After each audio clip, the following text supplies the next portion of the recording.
One of the most important things that we want to do as we're approaching the marketplace is to define what our targets are.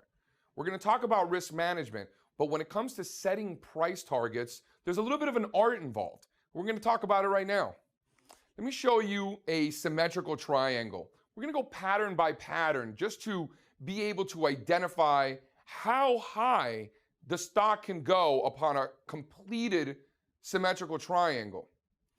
So here we have a prior uptrend, a range-bound market trading in between two converging trend lines, and then the upside resolution to continue the previous uptrend. Very normal, right? What we want to do to set our price target is to find the amplitude, the height of that pattern. In this case, 8 points. The low of the pattern is 42. The high of the pattern is $50. That's 8 points. You take the level of the breakout, you add 8 points to that, we get a measured move target of $56 a share based on the 8-point amplitude of this symmetrical triangle. We could see the exact same thing in a descending triangle.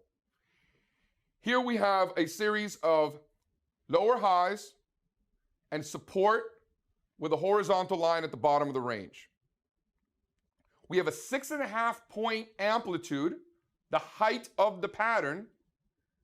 From the breakout level at 26, 6.5 points takes us to $32.50. And that's our target based on the amplitude of the descending triangle. Ascending triangle is the same thing. We have a series of higher lows, a horizontal level of resistance defining the upper end of that range. We get a breakout to the upside, which is normal considering we came from an uptrend. So we want to take the amplitude of this base, the low of $14 a share, the high of $16 a share is 2 points. We add that to the $16 breakout level. We get a price target of approximately $18 a share. Rectangles are the same thing. What's the size of the rectangle? We have a prior downtrend in place, range-bound market, well-defined by two parallel trend lines.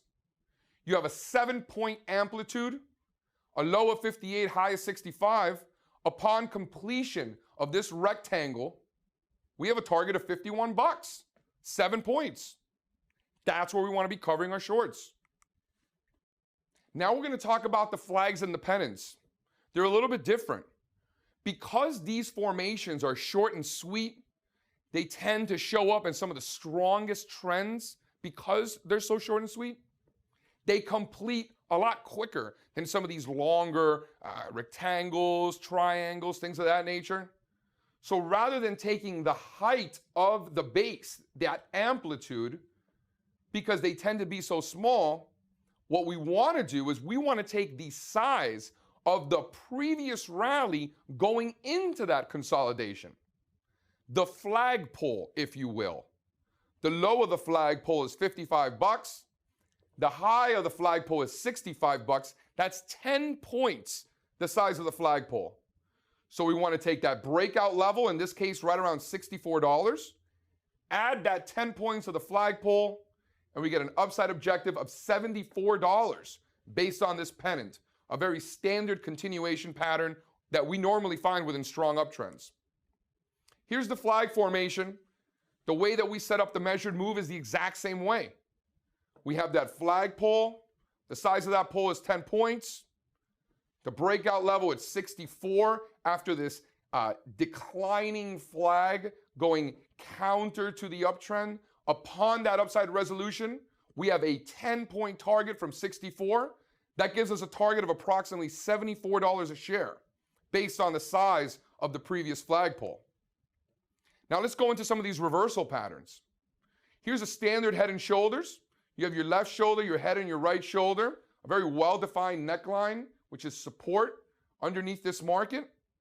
Once the neckline is broken and that head and shoulders top is officially completed, if the neckline is $45 and the top of the head is 54, that's 9 points. So we want to take the amplitude, the size of the head, and we want to subtract that from the neckline. So that 9 points will give us a target of $36 a share, and that's where we want to be covering our short positions. It works the exact same way with the head and shoulders bottom. Of course, you need that downtrend as a prerequisite. Left shoulder, head, and right shoulder. Well-defined neckline. In this case, we have an amplitude of 5 points from the neckline down to the bottom of the head. So we take that 5 points and we add it to $31 a share, and we'll have a price target of approximately $36 a share based on the completion of this head and shoulders bottom.